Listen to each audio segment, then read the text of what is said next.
Just going to tell you a little bit about ourselves, and then we're going to tell you a little bit about, I guess, what winter means to us, and somewhere in there we might dive into our little processes and tell little stories and whatnot, but that's kind of the plan. And you can feel free to interrupt me or ask me questions along the way too, as for the rest of you also. Okay, so I'm Marisa S. White. I am a photographer.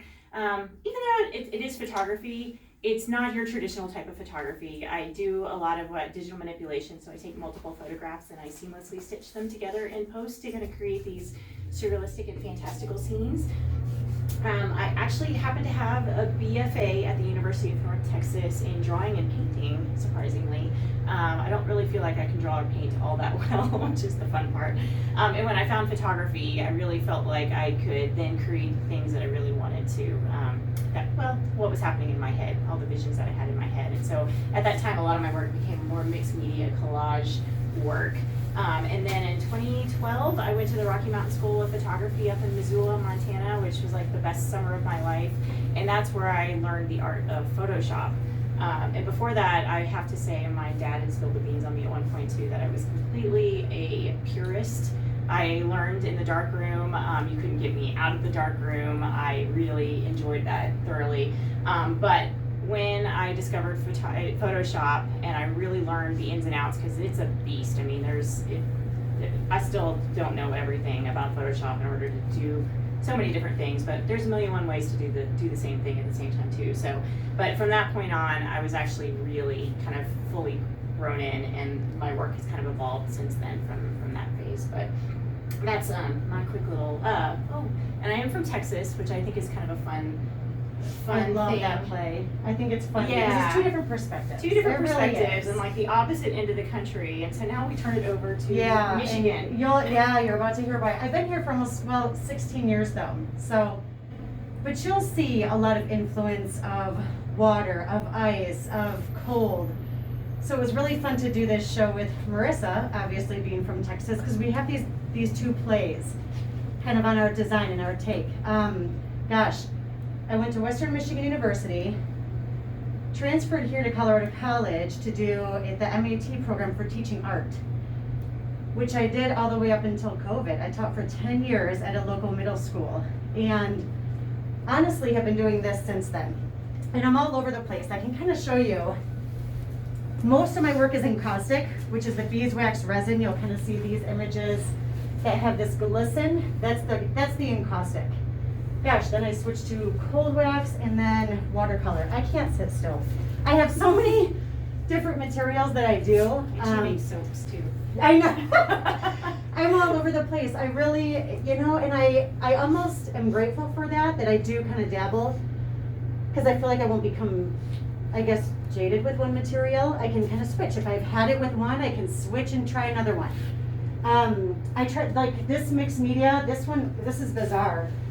This is actually rust with iron paint, and I've sprayed an acid on top to kind of speed up that oxidation process.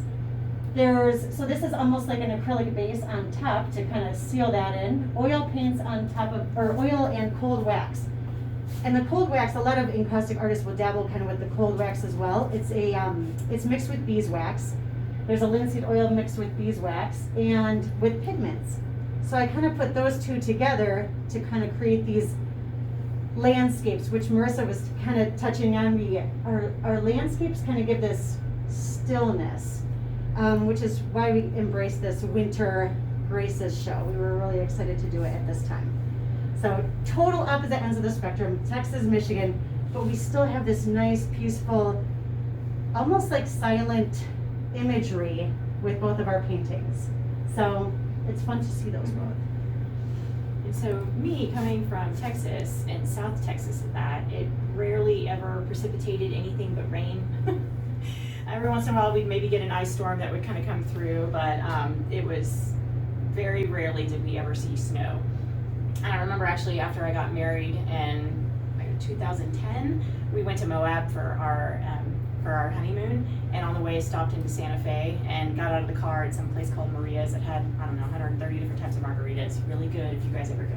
But it started snowing and it was flurries, and I turned into an 8-year-old and I'm like, oh my God, it's snowing. And of course, Mark, my husband, it was just like, yeah, it's snow, so what? I'm like, but we never see this.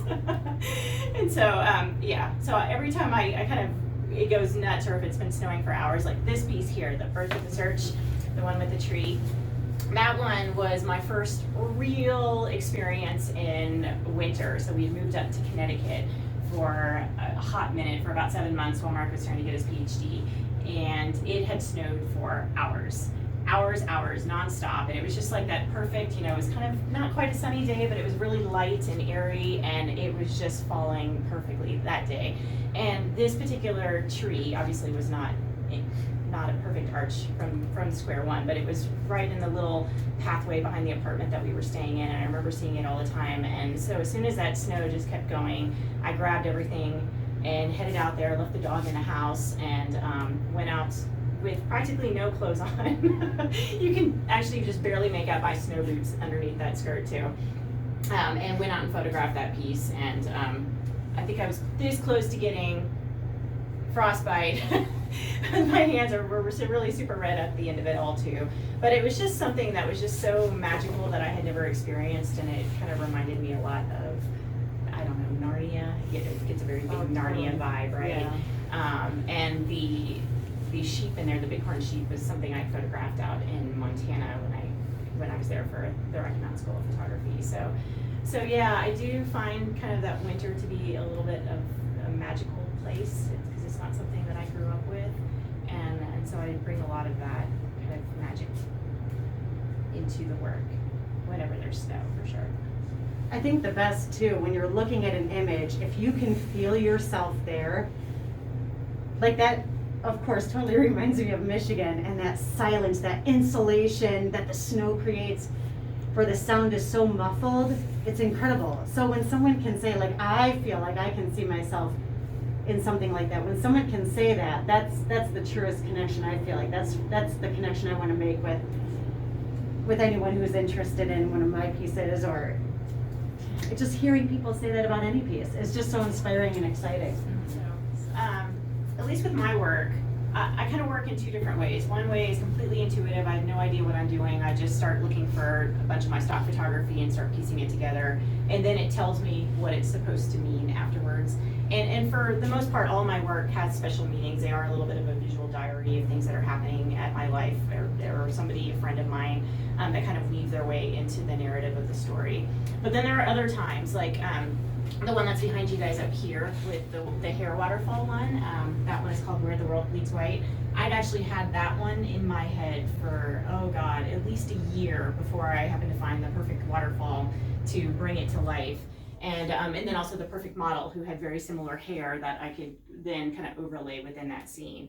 And so there are sometimes it's very strategic, and everything just kind of comes together in that mind. Or I set things up in my house and use myself as a model if I don't have anybody else as well too. But those are kind of the way that it works behind the scenes. And then, obviously the photographic part takes the least amount of time. It's probably anywhere from, 15 to 30 minutes, depending on just trying to get the right shot. And if I'm using myself as a model, sometimes it takes a little bit longer because I have to keep running back and forth to the camera. But other times it's really quick, but the time in post that it takes, that can be anywhere from a couple of hours to several days, depending on the intricacies and complexity of the work that I'm trying to do. So there's one that I had that had bubbles all throughout it, and I can't remember how long that one took me, but that was forever. I could not do Photoshop to save my life. I wish. I had to take a class. There was no way I was going to figure it out myself. It wasn't that intuitive. Yeah. And like Marisa, mine's very intuitive. I start with a panel, and Encaustic is actually made with a beeswax and resin combination. And you melt each layer with a torch. So you can use a heat gun, you can use a torch. There's probably, I would say, about 8 layers on these. And embedded in those layers is alcohol ink. So I think that's one of the things that I am obsessed with. One of the reasons I'm obsessed with Encaustic, because I have alcohol ink, I have prints, I have book pages, I have gold leafing. I mean, it's really endless. You can do oil paints. You can add so many different materials and mediums in the layers, and then make adjustments as you go. And my family and I are kind of geology geeks too, so maybe that's where my love of layers came from. I'm not quite sure. But I love to embed them and kind of show the representation of each a little bit differently with the materials. It's interesting, so we both work in layers. I know, The yes, layers and the yours wax, are, and then yours me are. and the digital layers, Oh yeah. gosh, that's scared me. That's so hard.